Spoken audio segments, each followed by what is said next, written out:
Just so I'm back in the saddle again.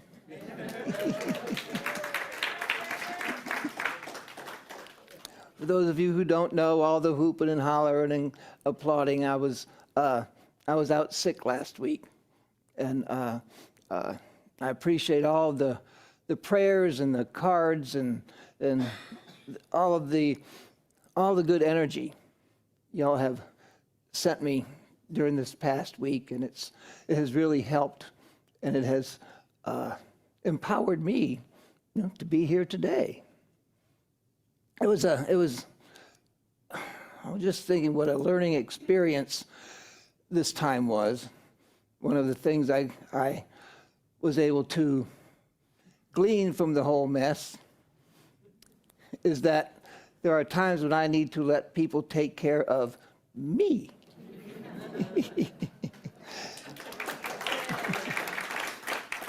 And there were times when I had no choice, and so I was able to work with that and process that, and help me along with that a little bit in my day-to-day life. So, on to Advent Sunday, third Sunday in Advent, where we've put our focus on the idea of love. Love, as we think of love and the preparation for the rebirth and renewal of the nature of the Christ presence that is the truth of our being. Now, this whole service, as we've been just basking in love, this whole service, it's been kind of nice. During our meditation, as we sat in love for a few minutes, I was reminded that as we do this every day, as we start our day off with a few minutes of just sitting in love and gratitude, it makes a difference in your whole day. Gratitude will make a difference in your attitude down the line. It sets the tone for the day. It's a reminder of what we are here to do and what we're here to be. So today is about love. We began with hope, with a candle in the idea of hope. Hope being the recognition of Spirit in our day-to-day circumstances and situations.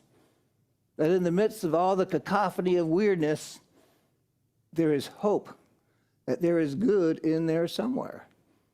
And that the potential and possibility of good to come through this into our lives is real. Hope is a call of Spirit to faith. It is the truth of your being, urging you to know Spirit. Last week was peace. True peace is never diminished. Your true peace is always at hand. Your peace is never lost. Never, never lost. What's lost is our awareness of it. We get caught up in the world and we lose our peace because we're caught up in the world and focusing on this, that, and the other thing, all the negative things that are constantly being put out at us, yet always available for us, is that peace of the presence of Spirit. That is the truth of being. It's there because it stems from who you are. Today we focus on love, which is appropriate because divine love is the reason why we're all here today. The love of Spirit that we experience in the teachings and presence of the master teacher, Jesus the Christ, and the life of the man known as Yeshua ben Yosef of Nazareth. The man who was a carpenter. Now, when we think of carpenter today, we think of building houses and such.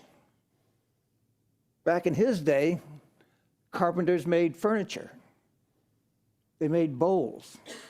They made stools, tables. They made the things of everyday household use. They made spoons.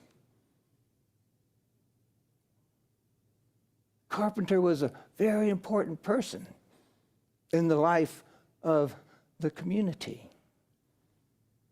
So Jesus was, being the son of the carpenter, in his 30s, he was a carpenter himself. He had come up through his apprenticeship and was one of the town's carpenters. He was important to the town. He knew this, that he was compelled by the love of Spirit to move out and do another work, to bring the idea of the fullness of the love of Spirit out into the world. Now, we've all heard the words of the carol, and wonders of his love, and wonders of his love, and wonders of his love.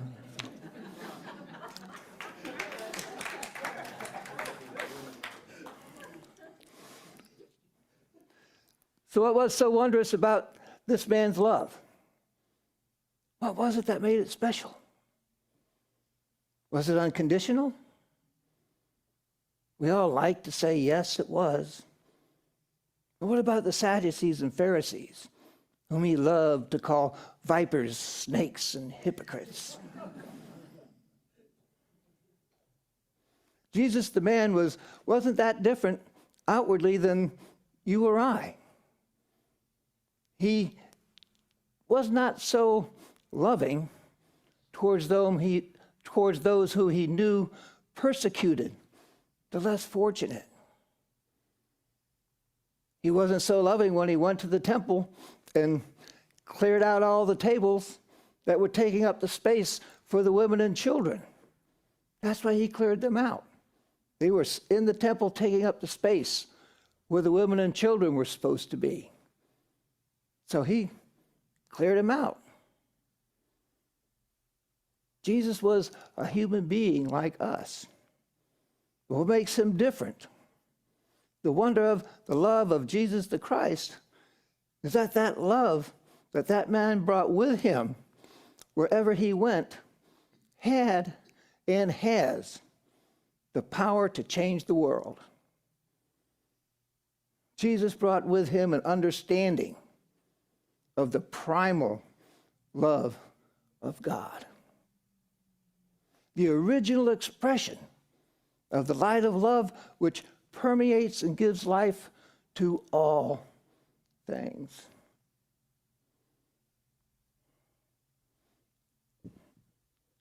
First three sentences in that book. First three sentences, Genesis 1 through 3. In the beginning, God created the heavens and the earth. The earth was without form and void, and darkness was upon the face of the deep. And the Spirit of God was moving across the face of the waters. And God said, "Let there be light." And there was light.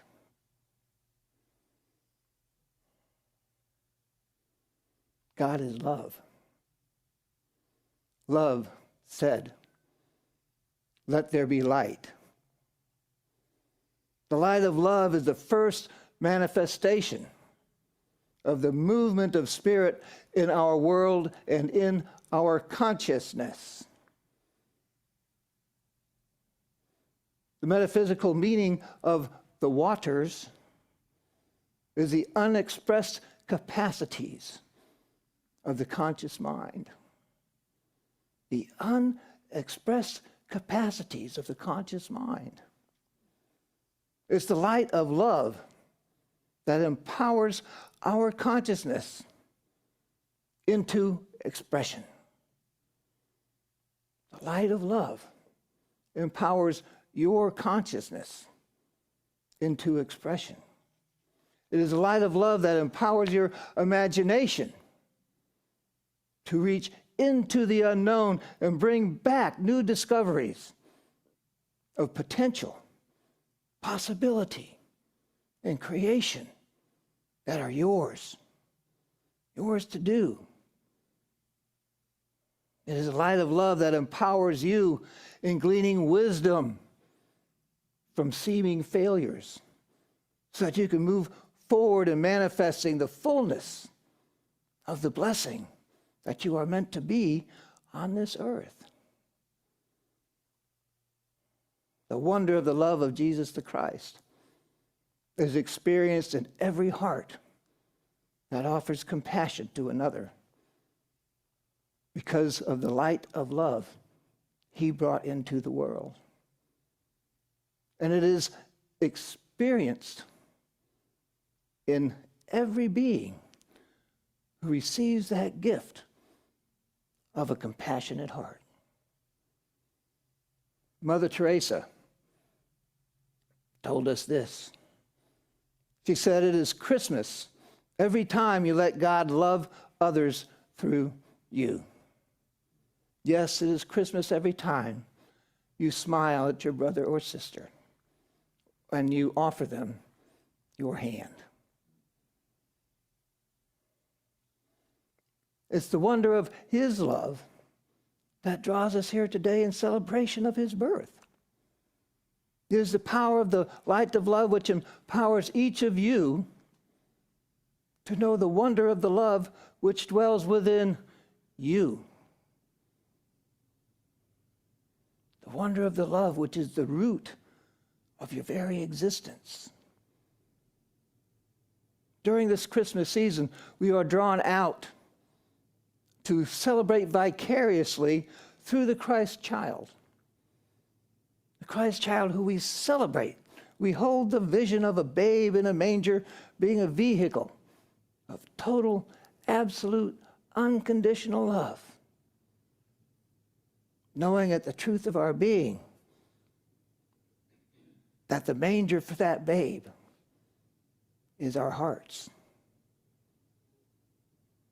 And that babe is our own Christ presence.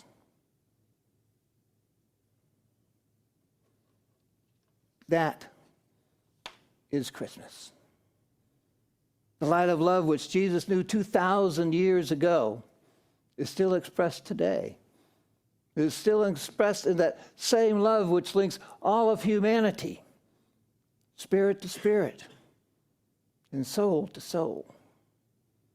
The light of his love is the light of your love. Same light.